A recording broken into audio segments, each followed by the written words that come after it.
बात करते हैं कि पोटेंशियल डिफरेंस का एक्सप्रेशन क्या हो सकता है। देखिए, सपोज करिए कि कोई एक चार्ज है Q, इसके आसपास एक इलेक्ट्रिक फील्ड है, एक पॉइंट है इसके नज़दीक A, दूसरा पॉइंट थोड़ा सा दूर है, उस पॉइंट का नाम है B। पहला जो पॉइंट है उसका डिस्टेंस ले लेते हैं RA, दूसरा पॉइंट है उसका डिस्टेंस ले लेते हैं RB। अब कोई एक टेस्ट चार्ज है, वो इनफाइनाइट डिस्टेंस पे रखा है। इनफाइनाइट डिस्टेंस से उठा करके जब उसको आप A पॉइंट पे लेके आते हैं तो जो work done per unit charge होता है वो होता है potential. Work done per unit test charge is equal to potential. कहाँ तक लेके आ रहे हैं आप? पॉइंट A तक लेके आ रहे हैं, तो ये हो जाएगा VA।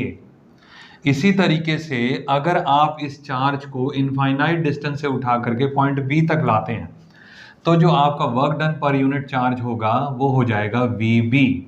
अब यहाँ पे आप कहाँ लेके आ रहे हैं? पॉइंट B पर, यहाँ लेके आ रहे हैं पॉइंट A पर। दोनों केस में डिफरेंस है। ये एक्सप्रेशन एक जैसा लग रहा होगा, but this is for point A and this is for point B। अब इसका सिंप्लीफाइड एक्सप्रेशन हमारा क्या बनता है? VA is equal to 1/4πε0 capital Q divided by RA। ये याद रखिए, पिछली क्लास में मैंने आपको ये बताया था कि एक फॉर्मूला में टेस्ट चार्ज डिनोमिनेटर में आएगा और एक फॉर्मूला में जो एक्चुअल चार्ज है, जिसकी इलेक्ट्रिक फील्ड आप कंसिडर कर रहे हो, यानी कि बड़ा चार्ज, वो आएगा न्यूमरेटर में। ध्यान रखें इसको। यहां पर सिमिलर एक्सप्रेशन को अगर आप VB की फॉर्म में लिखना चाहते हैं तो वो बन जाएगा 1/4πε0 Q/RB।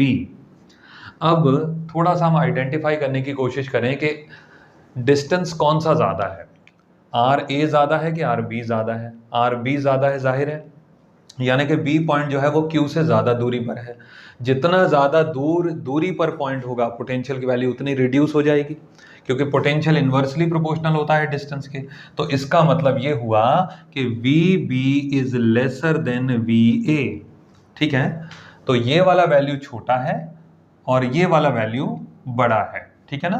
तो पोटेंशियल डिफरेंस हम निकालेंगे, अगर potential difference between points A and B, A और B के बीच में अगर आप पोटेंशियल डिफरेंस निकालेंगे, ये पॉइंट A, ये पॉइंट B, तो वो क्या आने वाला है?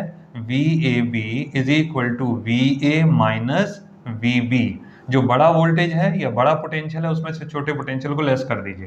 फाइनल एक्सप्रेशन आपका बनेगा 1/4πε0 Q/RA माइनस 1/4πε0 Q/RB। फाइनली इसको और सिंप्लीफाई करना चाहते हैं तो VAB की वैल्यू आपकी बन जाती है 1/4πε0, कैपिटल Q कॉमन आ गया, 1/RA minus 1/RB। This is the expression for potential difference between any two points. बहुत आसान है ये तरीका। ये ध्यान रखें कि कोई भी दो पर्टिकुलर पॉइंट्स हैं इलेक्ट्रिक फील्ड के अंदर, कोई इलेक्ट्रिक फील्ड किसकी मौजूद है? बड़े चार्ज की। इसकी इलेक्ट्रिक फील्ड के अंदर कोई भी दो पॉइंट्स आपने कंसिडर कर लिए, उन दोनों पॉइंट्स पे पोटेंशियल की वैल्यू अलग अलग होगी और दोनों के जो पोटेंशियल का डिफरेंस होगा वो हो जाएगा दोनों के बीच का पोटेंशियल डिफरेंस। ठीक है ना? यानी कि potential difference between A and B। इसी तरीके से कोई भी दो पॉइंट आप कंसिडर करके पोटेंशियल डिफरेंस निकाल सकते हो। अब मैं आपको एक छोटी सी बात और बताता हूँ। जब आप सिंगल पोटेंशियल की वैल्यू लिखते हो ना, 1/4πε0 Q/R, लेट से एक सिंगल पॉइंट पे पोटेंशियल की वैल्यू आप ऐसे लिखते हो, ये भी असल में पोटेंशियल डिफरेंस होता है। थोड़ा सा जरा ध्यान दीजिएगा, मैं इसको एक एक्सप्रेशन को सिंप्लीफाई करूंगा। 1/4πε0 मैंने ऐसे लिखा, कैपिटल Q मैंने ऐसे लिखा, 1/R माइनस 1/∞ लिख सकता हूं क्या? अब बताइए 1/∞ क्या हो गया? 0। 1/∞ 0 हो गया तो वही एक्सप्रेशन आ गया। तो फाइनली हमको ये ध्यान रखना चाहिए कि जो हम ये पोटेंशियल भी बोल रहे होते हैं ना, तो ये भी सिर्फ पोटेंशियल नहीं है, ये भी पोटेंशियल डिफरेंस है। Potential difference between one point P and the other point is infinity. यहां पर हमने दो पॉइंट ऐसे लिए जो इलेक्ट्रिक फील्ड के अंदर आ रहे हैं, लेकिन जब आप ये एक्सप्रेशन लिखते हैं, इसको सिंप्लीफाई फॉर्म में ऐसे लिख सकते हैं या इलेबोरेटेड फॉर्म में ऐसे लिख सकते हैं, तो 1/∞ आने का मतलब इस पॉइंट और इस पॉइंट के बीच का जो पोटेंशियल डिफरेंस है उसको हम V लिखते हैं।